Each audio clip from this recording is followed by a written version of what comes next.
पूजा, जिसकी अभी अभी शादी हुई है, अपनी आंखों में नई नवेली दुल्हन के हजार सपने सजाए अपने ससुराल की दहलीज पार करती है। लेकिन शादी की पहली ही रात उसके साथ कुछ ऐसा घटित होता है जो उसकी रूह तक को कपा देता है। एक ऐसा भयानक सच जिसकी उसने कभी अपनी सबसे डरावनी कल्पनाओं में भी उम्मीद नहीं की थी। सहमी और टूटी हुई पूजा जब अपनी आखिरी उम्मीद अपनी जेठानी कमलेश के पास हिम्मत जुटाकर अपना दर्द बयां करने जाती है तो सांत्वना के बजाय उसे इनाम में मिलता है चेहरे पर एक जोरदार थप्पड़। पूजा जमीन पर गिरकर बिलख बिलख कर रोने लगती है। आखिर एक नई नवेली दुल्हन के साथ इतना बड़ा धोखा और जुल्म क्यों हुआ? यह कहानी आपको झकझोर कर रख देगी और अंत में एक बहुत गहरी सीख भी देकर जाएगी। लेकिन इस खौफनाक रात तक बात कैसे पहुंची, इसके लिए हमें कहानी के पन्नों को थोड़ा पीछे पलटना होगा। कहानी की असल धुरी है कमलेश। कमलेश एक जिम्मेदार गृहिणी है जो एक भरे पूरे परिवार को संभालती है। उसके परिवार में उसका पति, एक छोटी बेटी, सास, ससुर, एक खामोश दादी और उसका देवर अरुण है। कमलेश के लिए अरुण सिर्फ एक देवर नहीं बल्कि उसके सगे बेटे से भी बढ़कर है। वक्त अपनी रफ्तार से आगे बढ़ता है। अब अरुण जवान हो चुका है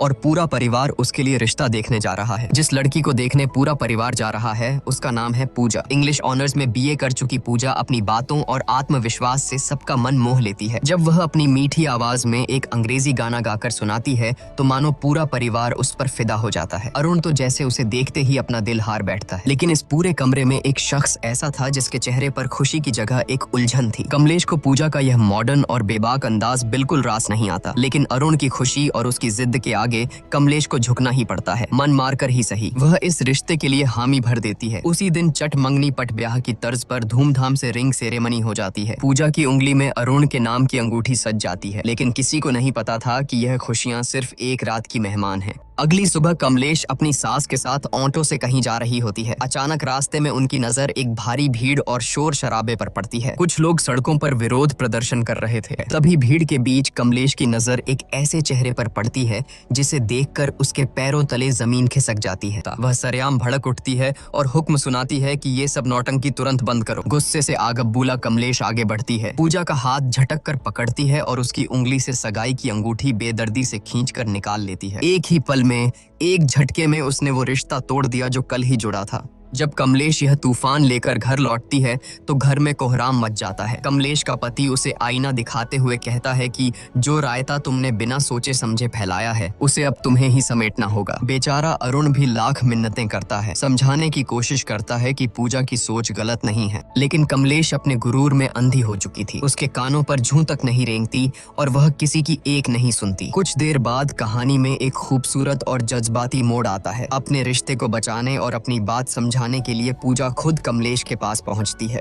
वह बहुत ही नरमी से माफी मांगते हुए कहती है कि अगर हम सही के लिए और दूसरों के हक के लिए खड़े नहीं होंगे तो यह दुनिया धीरे धीरे खत्म हो जाएगी। कमलेश जो भले ही पुरानी सोच की थी लेकिन दिल की साफ थी, पूजा की बातों की गहराई को महसूस कर लेती है। उसका दिल पसीज जाता है और वह मुस्कुराकर कहती है कि मुझे बातें जरा देर से समझ आती हैं, लेकिन जब एक बार समझ आ जाएं तो मैं सही का साथ कभी नहीं छोड़ती। यह कहकर कमलेश पूरे मान सम्मान के साथ वो अंगूठी वापस पूजा को सौंप देती है। आखिरकार शहनाइयां बजती हैं और अरुण तथा पूजा विवाह के बंधन में बंध जाते हैं। लेकिन शादी की इस चकाचौंध के बीच एक परेशानी छिपी थी। शादी वाले दिन पूजा की तबीयत बेहद खराब थी। तेज बुखार और बदन दर्द के कारण उसका बुरा हाल था। फेरों के वक्त भी वह दवाइयों के सहारे मुश्किल से खुद को खड़ा रख पा रही थी। शादी की रस्में पूरी होने के बाद आती है वो रात जिसे हर नई नवेली दुल्हन अपनी जिंदगी की सबसे खूबसूरत रात मानती है, सुहाग रात। अरुण कमरे में आता है और कुछ इधर उधर की औपचारिक बातों के बाद वह पूजा के करीब आने लगता है। पूजा जो दर्द और बुखार से टूट रही थी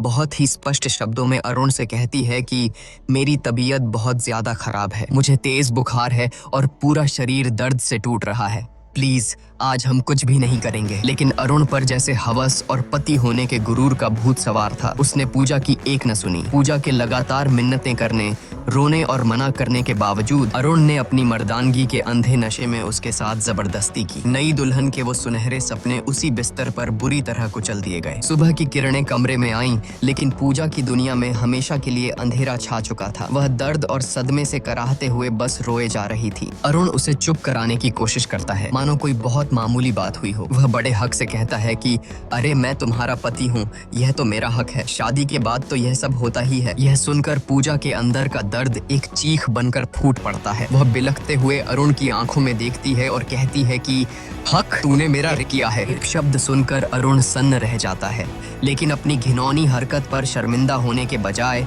उसकी मर्दानगी को चोट लग जाती है। वह गुस्से से आगा बूला होकर कहता है कि अगर तुझे लगता है कि मैंने कुछ गलत किया है तो जा बाहर और चिल्ला चिल्ला कर सबको बता दे। यह कहकर वह निर्दयता से पूजा को कमरे से बाहर निकाल देता है। रोती कांपती पूजा जैसे ही कमरे से बाहर आती है, उसकी नजर आंगन में खड़ी कमलेश पर पड़ती है। कमलेश घर की और पड़ोस की कुछ औरतों से बात कर रही थी। पूजा के कानों में कमलेश की आवाज पड़ती है कि औरतें जितना किसी बम के फटने से नहीं डरती, उतना अपनी इज्जत का तमाशा बनने से डरती हैं।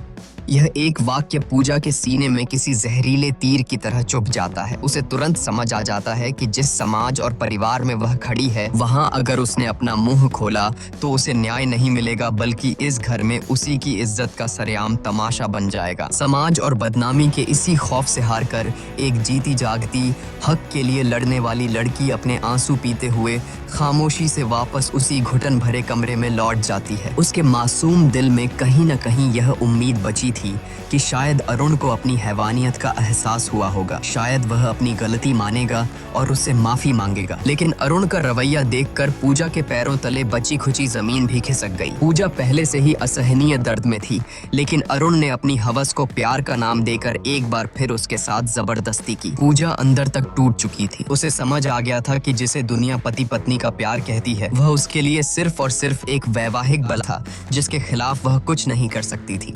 अगली सुबह कमलेश की नजर छत की बाउंड्री पर गुमसुम खड़ी पूजा पर पड़ी। पूजा की आंखों की वीरानी और उसका खामोश चेहरा देखकर कमलेश का दिल धक से रह गया। कमलेश के लाख पूछने पर भी पूजा ने रात का वह खौफनाक सच नहीं बताया। कमलेश समझ गई कि कुछ तो बहुत गलत हुआ है और वह बिना ज्यादा सवाल किए पूजा को उसके मायके छोड़ आई। मायके पहुंचकर पूजा ने सोचा कि शायद दुनिया में एक माँ ही है जो अपनी बेटी का दर्द समझ सकती है। उसने अकेले में अपनी माँ को बीती रात की सारी सच्चाई और अरुण की दरिंदगी के बारे में बता दिया। लेकिन जो जवाब उसकी सगी माँ ने दिया वह अरुण की हैवानियत से भी ज्यादा खौफनाक था। माँ ने उसे सीने से लगाने के बजाय समझाते हुए कहा कि पति पत्नी के बीच ये सब तो होता ही है, शादी की है तो ये सब तो निभाना ही पड़ेगा। इसमें ना कहने वाली क्या बात थी, इसी से तो परिवार और वंश आगे बढ़ता है। अपनी ही माँ के मुंह से ये शब्द सुनकर पूजा सन्न रह गई। रही सही कसर माँ ने इमोशनल ब्लैकमेल करके पूरी कर दी। घर की गरीबी का वास्ता देते हुए उसने पूजा को तुरंत ससुराल वापस लौटने का हुक्म दिया और धमकी दी कि अगर वह वापस नहीं गई तो वह अपनी नस काटकर जान दे देगी। अपनों से मिले इस धोखे के बाद बेचारी पूजा के पास कोई रास्ता नहीं बचा था। वह एक जिंदा लाश की तरह कमलेश के साथ वापस लौटने लगी। सफर के दौरान एक जगह वॉशरूम जाने के बहाने पूजा ऑटो से उतरी। यह उसकी जिंदगी का सबसे बड़ा फैसला था। उसने पीछे मुड़कर नहीं देखा और वहां से चुपचाप भाग निकली। कमलेश ने उसे पागलों की तरह हर जगह ढूंढा, लेकिन पूजा का कोई सुराग नहीं मिला। घर पहुंचकर जब कमलेश ने यह खबर दी तो पूरे परिवार में हड़कंप मच गया। सबने पूजा को ढूंढा, लेकिन वह जैसे हवा में गायब हो गई थी। हारकर कमलेश ने पूजा की दोस्त सोना को फोन मिलाया, जो एक एनजीओ में काम करती थी। सोना ने कहा कि उसे पूजा के बारे में कुछ नहीं पता, लेकिन वह उसे ढूंढने की पूरी कोशिश करेगी। आखिरकार सोना की तलाश पूरी होती है। पूजा उसे एक सुनसान पार्क के कोने में गुमसुम किसी सहमी हुई बच्ची की तरह बैठी मिल जाती है। जब कमलेश वहां पहुंचती है तो पूजा हिम्मत जुटाकर अरुण की उस खौफनाक रात की सारी दरिंदगी और सच्चाई कमलेश के सामने उगल देती है। लेकिन सालों से अरुण को अपने बेटे की तरह पालने वाली कमलेश का अंधा विश्वास सच्चाई पर भारी पड़ जाता है। सच सुनने के बजाय कमलेश का गुरूर टूटता है और वह गुस्से में आकर पूजा के गाल पर एक जोरदार थप्पड़ जड़ देती है। वह चिल्लाती है और पूजा को लगभग घसीटते हुए वापस उस कैद खाने में ले आती है। भले ही कमलेश ने पूजा को थप्पड़ मार दिया था, लेकिन एक औरत होने के नाते उसके अंदर शक का एक बीज बोया जा चुका था। वहीं दूसरी तरफ हम देखते हैं कि हनीमून के खूबसूरत वादियों में पूजा अंदर से पूरी तरह वीरान और खौफजदा थी। वह अरुण से एक आखिरी उम्मीद के साथ बात करने की कोशिश करती है, लेकिन अरुण की आंखों में प्यार नहीं, सिर्फ एक भूखे भेड़िए जैसी हवस थी। वह एक बार फिर पूजा की चीखों और आंसुओं को अनसुना करते हुए उसके साथ जबरदस्ती करता है। बेचारी पूजा उस बिस्तर पर तड़पने और रोने के अलावा कुछ नहीं कर पाती। वह जिसे अपनी जिंदगी का साथी समझकर समझाने गई थी, वह सिर्फ एक झल्लाद निकला। पूजा को उस रात पूरी तरह समझ आ गया था कि अरुण की नजरों में वह कोई पत्नी या प्यार नहीं, बस उसकी हवस मिटाने का एक बेजान जरिया भर थी। पूजा की जिंदगी एक जीते जागते नर्क में बदल चुकी थी। एक रात खौफ से कांपती पूजा खुद को बाथरूम में बंद कर लेती है। बाहर से अरुण दरवाजे को पीटते हुए उसे बाहर आने का हुक्म देता है। अंदर से डरी सहमी पूजा रोते हुए कहती है कि आज मैं तुम्हारी तुम्हारे करीब नहीं आ सकती, मेरे पीरियड्स शुरू हो गए हैं। लेकिन एक हैवान के सिर पर सवार हवस को भला कोई कैसे रोक सकता था? अरुण का जवाब किसी भी इंसान की रूह का पाने के लिए काफी था। वह बेशर्मी और क्रूरता से कहता है कि मुझसे झूठ मत बोल, दरवाजा खोल, मुझे देखना है। यह सुनकर बाथरूम के अंदर खड़ी पूजा की जान सूख जाती है। उसे समझ आ जाता है कि यह दरिंदा उसकी कोई बात नहीं मानेगा। इसी खौफ और बेबसी के बीच पूजा की नजर वहां रखी एक ब्लेड पर पड़ती है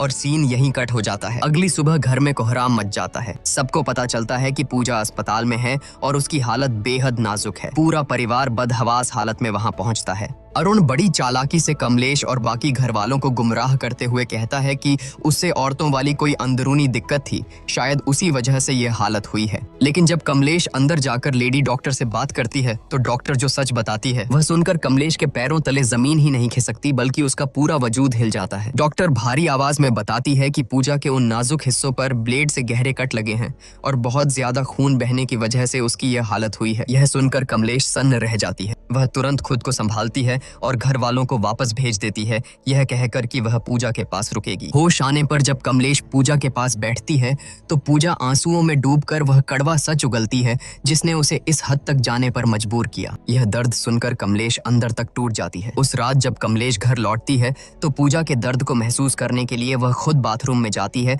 और हाथ में वही ब्लेड उठाती है। वह उस ब्लेड को अपनी त्वचा पर रखकर वही करने की कोशिश करती है जो पूजा ने किया था, लेकिन ब्लेड की हल्की सी चुभन से ही उसके हाथ कांप जाते हैं। वह ब्लेड फेंक देती है। उस एक पल में कमलेश को गहराई से एहसास हो जाता है कि आखिर वो 21 साल की मासूम लड़की किस कदर खौफ और दर्द से गुजरी होगी कि उसने खुद को इतनी खौफनाक सजा दे दी। अगले दिन जब अरुण अपनी बेशर्मी का लबादा ओढ़े पूजा से मिलने अस्पताल पहुंचता है तो उसे पता चलता है कि कमलेश पहले ही पूजा को डिस्चार्ज कराकर अपने साथ ले जा चुकी है। अपनी पत्नी की इतनी गंभीर हालत के बावजूद उस जाहिल इंसान के दिमाग में सिर्फ एक ही बात चल रही थी। वह बेशरम होकर लेडी डॉक्टर से पूछता है कि अब मैं अपनी पत्नी के साथ इंटीमेट तो हो सकता हूँ ना? यह घिनौना सवाल सुनकर डॉक्टर का खून खौल उठता है। वह डॉक्टर पूजा के वो खौफनाक घाव देख चुकी थी और जानती थी कि इसके पीछे कौन है। वह अरुण पर बुरी तरह भड़क जाती है और पूरी ताकत से चिल्लाते हुए कहती है कि बहुत ही नीच और घिनौना इंसान है तू, तेरे जैसे जाहिलों के आड़ में तो गोली मार देनी चाहिए। वह तुरंत सिक्योरिटी गार्ड्स को बुलाती है और अरुण को धक्के मारकर अस्पताल से बाहर फेंकवा देती है, यह चेतावनी देते हुए कि यह जानवर इंसान दोबारा मेरे अस्पताल के आसपास भी नहीं दिखना चाहिए। पूजा जो अपनी आंखों में शादी और एक नए जीवन के 1000 सुनहरे सपने लेकर इस घर में आई थी, आज उसकी जिंदगी एक ऐसे भयानक नर्क में तब्दील हो चुकी है जहां उसका ही पति उसका सबसे बड़ा मुजरिम बन गया है। प्यार और हक के नाम पर पूजा ने जो झेला है वो मौत से भी बदतर था। लेकिन अब जब पूजा मौत के मुंह से वापस लौट आई है और उसे उस कमलेश का साथ मिल गया है जो कल तक उसी के खिलाफ खड़ी थी, तो अब आगे क्या होगा? आपके हिसाब से अब पूजा को क्या कदम उठाना चाहिए? क्या उसे अरुण को माफ कर देना चाहिए या उसे ऐसी सजा देनी चाहिए जो एक मिसाल बन जाए? अपनी राय हमें कमेंट्स में जरूर बताएं। वीडियो को लाइक करें और चैनल को सब्सक्राइब करना बिल्कुल न भूलें ताकि पूजा की कहानी का अगला और सबसे अहम हिस्सा आते ही आप तक पहुंच सके। मिलते हैं बहुत जल्द कहानी के अगले भाग में।